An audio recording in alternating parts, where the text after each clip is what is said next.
What's up, my vengeful spirits? Welcome to Daily Dose of Reddit. This is your host, Zach, and today's subreddit is r/ProRevenge. Alright, this story's called Homophobic Parents Made My Life Hell for 2 months, so I gave them a taste of their own medicine. Background. So back when I was 15, I had a father who we'll call Deadbeat Joe. Deadbeat Joe was the stereotypical deadbeat father, as he almost never contacted me of his own volition, and he resisted paying my mother child support whenever he could because he hated her as she left him and took his baby away from him, so he took it out on me. His words, not mine. My mother, being the saint that she was, never talked bad about him and tried to endorse a relationship between us throughout my entire childhood. I did love Deadbeat Joe and would often want to spend time with him, but to no avail, because he was always busy getting his Richard wet with some rather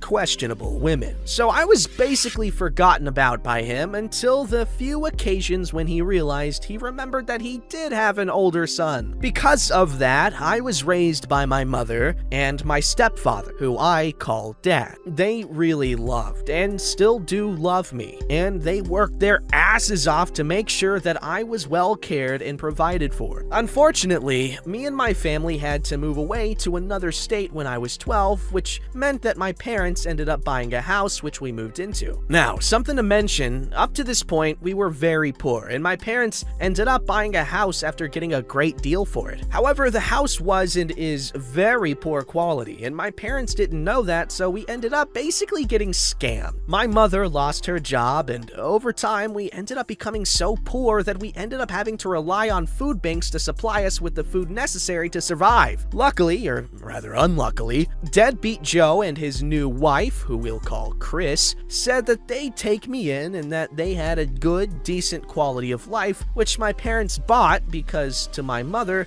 Deadbeat Joe didn't really seem like the type of guy who would lie about something that big, so despite my objections, I hated Deadbeat Joe by this point, I went to go live with Deadbeat Joe and Chris, plus their kids, due to the fact that my real parents were about to lose our home at the time, and they didn't want me to be homeless along with them. At first, they were very welcoming, but after a few weeks, things started to change. Both Chris and Deadbeat Joe had lied, and they were just as poor as my parents were. Over time, Chris had started to show the volatile side of herself, and Deadbeat Joe found out I was gay, which was a problem due to the fact that he was very Christian.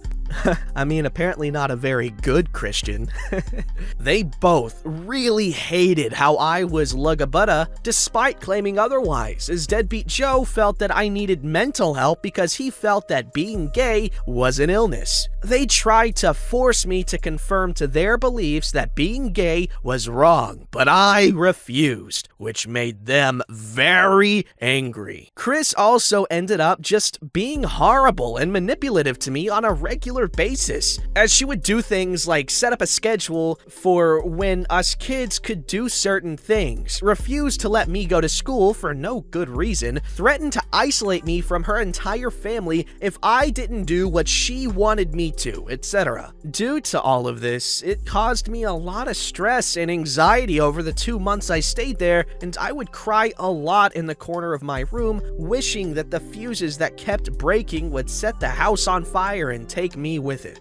It built up a lot of anger and resentment within me, and all of the things that Chris and Deadbeat Joe would do and say to me. After a while, the hostility in the house built up, and I would eventually be accused of being a kid diddler who wanted to diddle my brothers because Chris said that someone looked up child video of the adult variety, variety, oh god, on her cell phone. Deadbeat Joe ended up taking away my phone and threatening me with knives, which culminated to me taking my phone back and running away to hide in the bushes outside of the trailer park we lived in. The cops came. My parents manipulated the situation to make it seem like I was a terrible child, and they left. The next week was a living hell afterwards, as Chris and Deadbeat Joe kept trying to get a confession out of me and kept threatening me, but I held my ground and was able to leave their house and move back in with my parents. By this point, I was seething with rage, but I didn't do anything to them as I wanted to move on. However, a month after I left her house, I remembered the smug face Chris made throughout the week she kept me a prisoner in her house and kept trying to ruin my life. I decided that I hated her too much to not retaliate against her and her husband. So that's what I ended up doing. The revenge. I decided that I would sign Chris up for all the spam and junk mail I could find, using the information I could find online and on the school directory of the school she worked at. Looking to hear the sacred word of Scientology?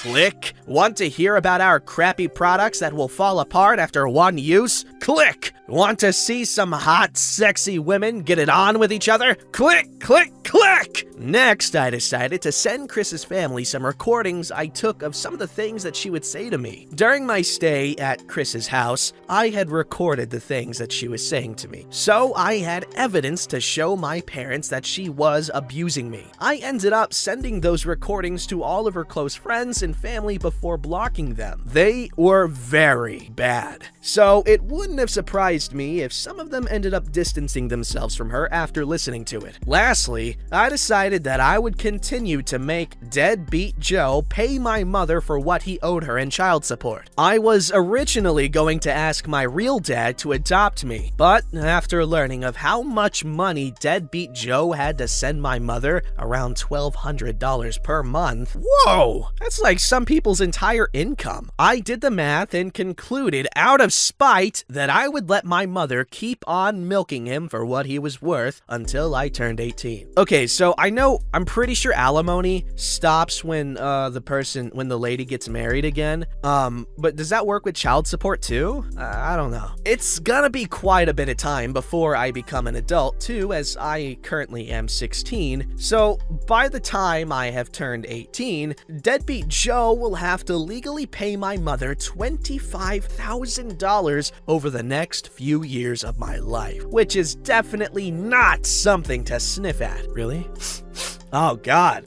You were right. Resolution. I never heard back from my evil parents after I carried out my revenge against them, so I don't really know how their immediate reaction towards what I'd done. However, after going back to the school directory to see if any changes were made to it, I discovered that almost all the teachers' info was scrubbed from the site, and my stepmother's name was nowhere to be found. I connected the dots, and it made me realize I had caused an entire site-wide change. And the reason why I'd never heard back from my abusive parents was because of how badly I had humiliated Chris, and I knew that Chris would have flogged Deadbeat Joe if he dared try to talk to me again. After realizing this, I laughed so hard I almost pissed myself, and I left the school's website. Currently, I am studying for an exam that will earn me a certification in an aspect of designing, which is important for the field I want to get into. I am taking my education seriously, and I now have opportunities that I wouldn't have been afforded had I stayed at Chris's house. I have made some new friends and have now moved on from the things that my parents did to me. Damn. First of all, OP,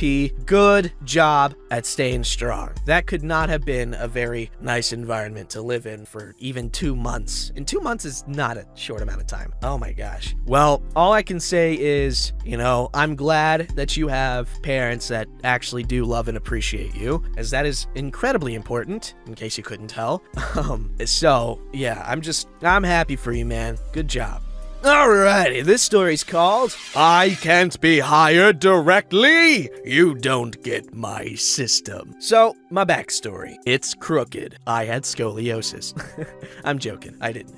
That's not part of the story if you're just listening. I was doing something called a joke. Anyway, so my backstory. When I was about 20-ish, I worked for a company named for a fruit that didn't sell fruit.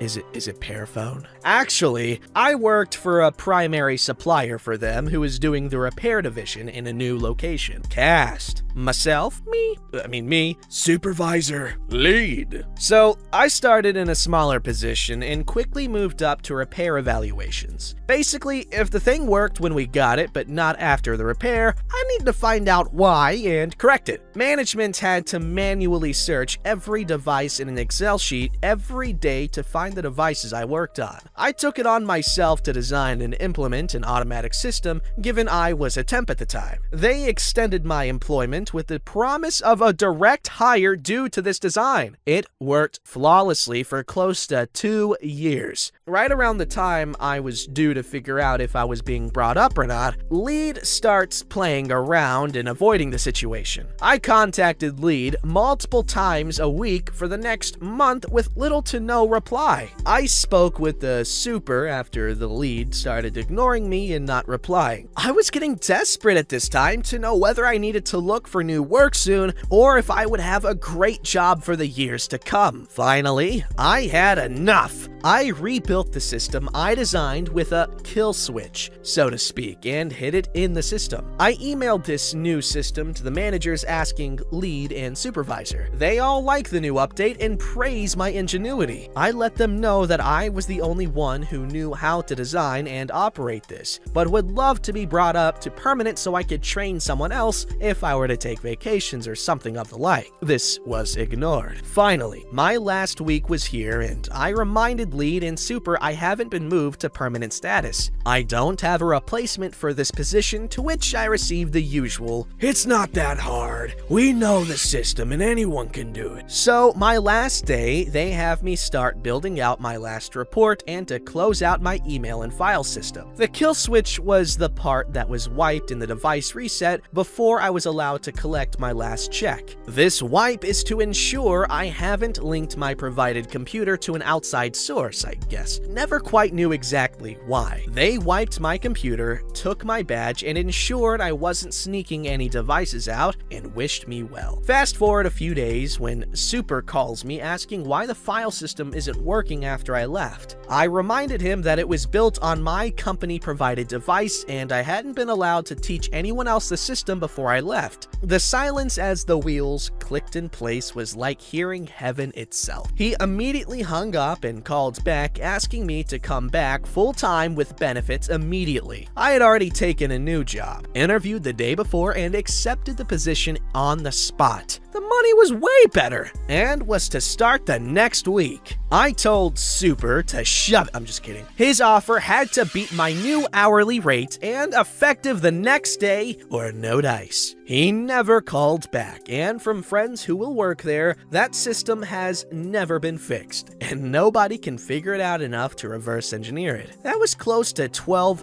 years ago now. I'm pretty proud of myself. You should be. That's like such a boss move, and you were literally a temp. Alright, this story's called My Teacher Hated Me. She got suspended for it. I was in 2nd, 3rd grade at the time. My teacher, Mrs. Peters, rewarded us with cupcakes one Friday for good behavior. Well, I was the teacher's favorite target for several stupid reasons. The main reason was because I supposedly never paid attention in class. She probably hated me too. The evil old hag suddenly decided that I don't deserve any cupcakes, knowing that I was looking forward to having one. What?